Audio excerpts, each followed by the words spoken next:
Unité 2. Entraînement au DELF B2. Production orale. Les clés du point de vue. Exemple. Dans cet article, le journaliste expose une solution pour garder les trottoirs de la ville propres, sans déjection canine. Alors il explique une initiative proposée par une petite ville en Allemagne. Il ne s'agit plus de sensibiliser les propriétaires des chiens, mais en fait de sanctionner ceux qui ne respectent pas la propreté de la ville. Alors dans un premier temps, il s'agit de répertorier tous les chiens selon leur ADN. En fait, une brigade spéciale sera ensuite chargée de ramasser les déjections, de les analyser et d'envoyer une amende au propriétaire du chien. Dans nos villes, en Europe, il y a de plus en plus de chiens et les propriétaires ne sont pas toujours attentifs à leur animal. Les trottoirs des villes sont sales et ce manque de civisme est inadmissible. De nombreuses municipalités sont conscientes du problème et mettent en place des procédés pour garder leur ville propre.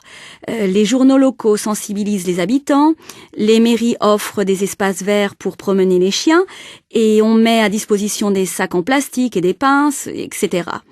Mais il est vrai que la prévention ne suffit pas toujours et que les villes sont encore sales. Il est difficile de changer les comportements et quand la prévention ne suffit pas, il faut sanctionner. Je trouve dommage de faire appel à la loi pour ce qui devrait être une question de respect. On devrait pouvoir vivre en se respectant les uns les autres. C'est certainement un idéal impossible à appliquer car on voit bien dans la vie de tous les jours que la société est très individualiste, les gens sont égoïstes et pensent rarement au bien-être des autres. Les gens ont besoin de lois et donc de répression pour se respecter entre eux. On l'a vu avec d'autres lois.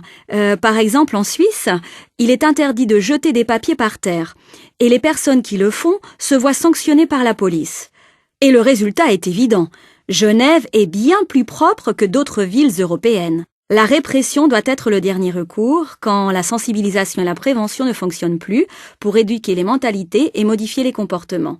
Si les gens ne sont pas capables d'un minimum de civisme, il est normal que la municipalité intervienne pour sanctionner, car il est inconcevable de vivre dans une société égoïste et irrespectueuse des individus.